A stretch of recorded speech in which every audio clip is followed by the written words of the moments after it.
Logic is a branch of philosophy. It is a study of the laws of thinking. The development of logic and logic has gone through three stages: figurative logic, abstract logic, and symmetrical logic, in which figurative logic and abstract logic are unified. Logic is the study of thinking. All thinking has both content and form aspects. The content of thinking refers to the object and its attributes reflected by the thinking. The form of thinking refers to the different ways of reflecting the object and its attributes, that is, the different ways of expressing the content of thinking.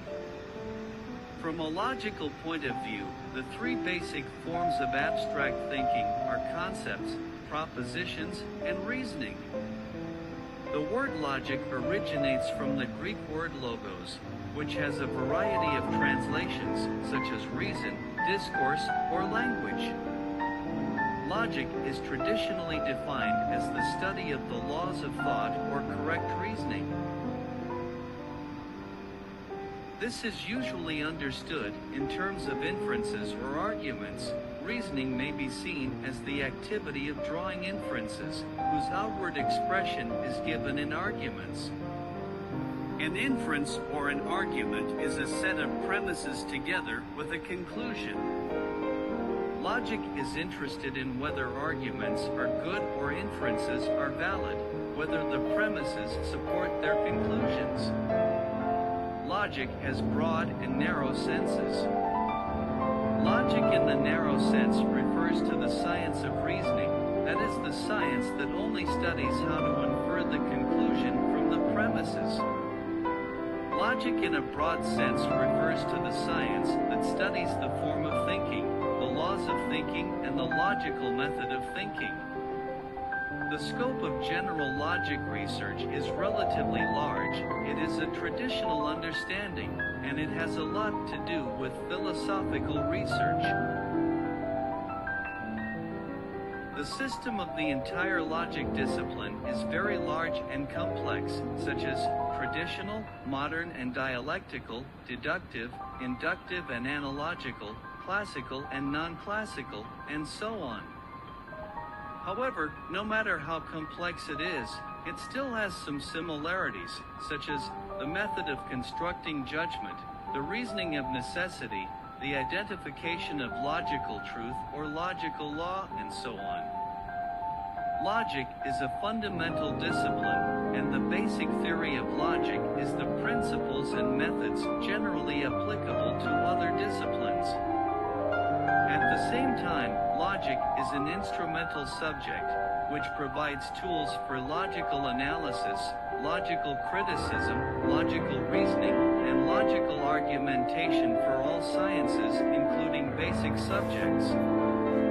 Logic is called in science of reasoning, so there is no doubt that the study of logic cannot be separated from reasoning, and reasoning can be simply divided into four forms: abductive reasoning, deductive reasoning, inductive reasoning, and heuristic.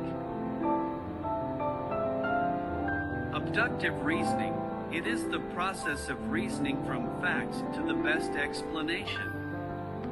In other words, it is a process of reasoning that begins with a collection of facts and derives its best explanation. The term abduction is sometimes used to mean generating hypotheses to explain observations or conclusions, but the former definition is more common in both philosophy and computation. Next, let me give a brief introduction to reasoning. The process of logical reasoning is the process of obtaining a new category from an old category. It can be divided into two forms: deductive reasoning and inductive reasoning. First of all is deductive reasoning. Deductive reasoning is based on general premises to deduce a conclusion for an individual or individual special situation. In most cases, what people say about logical reasoning usually means deductive reasoning. Deductive reasoning is the process of thinking from general to specific. A deductive argument consists of three parts: the premises, the conclusion, and the logical relationship between the premises and the conclusion. Next is inductive reasoning. Inductive reasoning is based on the series of empirical things or knowledge materials, looking for the basic laws or common laws that they obey, and assuming that other things in the same kind of things also obey these laws, so as to use these laws as the basic principles for predicting other things of the same kind, a cognitive method. I will explain the difference and the connection between deductive reasoning and inductive reasoning. First of all, let's take a look at the difference. First, the starting point of thinking is not the same. Induction is from the individual to the general, and the deduction is from the general to the individual. Second, the knowledge scope of conclusion judgment is different. In induction, the inference is beyond the scope of the premises. In other words, inductive reasoning is generalization from a small scale to the larger scale. A deductive conclusion does not go beyond the premises. In other words, deductive reasoning reduces from a large scale to the small scale. The result is kind of a subset of the premises. Last one, the premise and the result of connection is not the same. Because induction extends the range of knowledge, there is a lot of uncertainty in randomness, because much of expansion is unknown, so conclusions are not very reliable. And then, of course, there complete induction. That is, after all the possibilities have been enumerated, the conclusion is certain.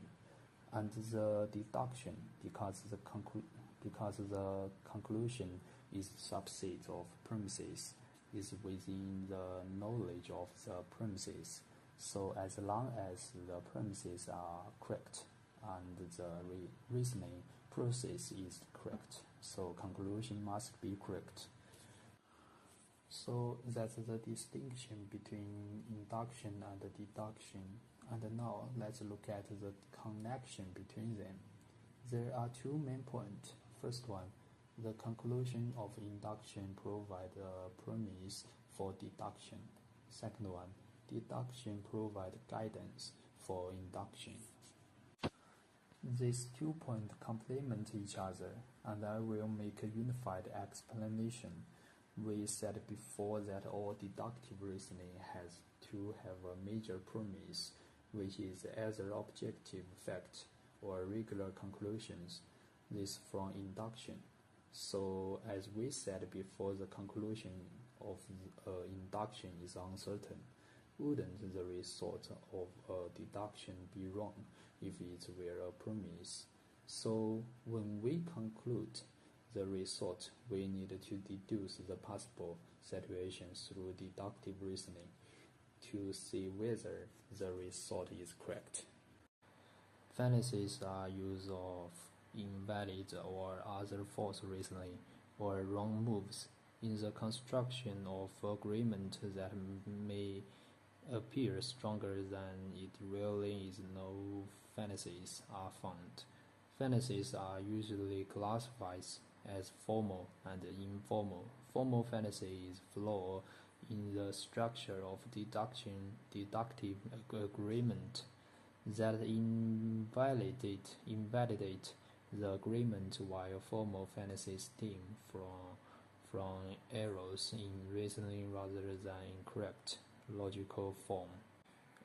Agreement that contain informal fallacy may be formally invalid but still fallacious.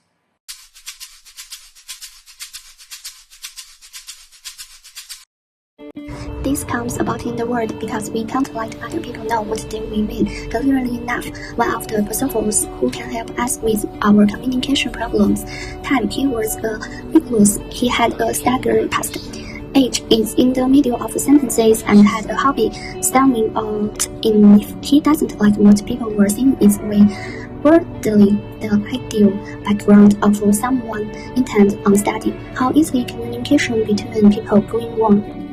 Therefore, the most important thing in their life is to improve the ability of logical things and expression.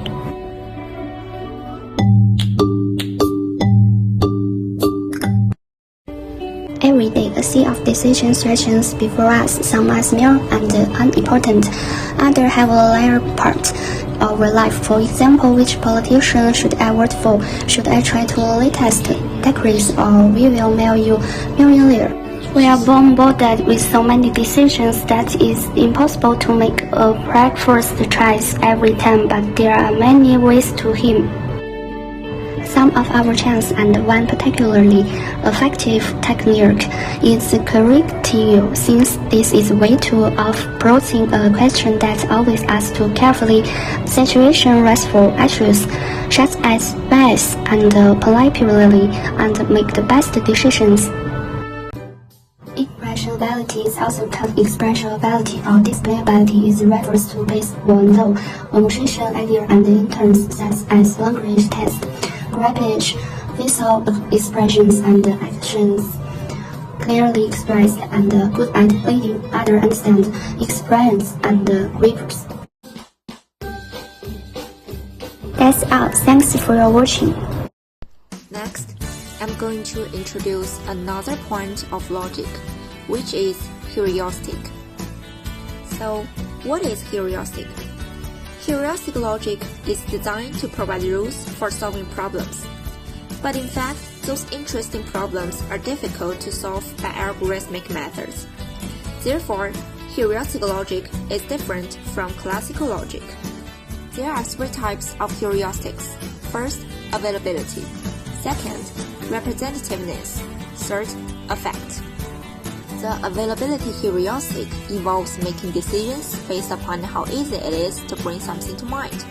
When you are trying to make a decision, you might quickly remember a number of relevant examples.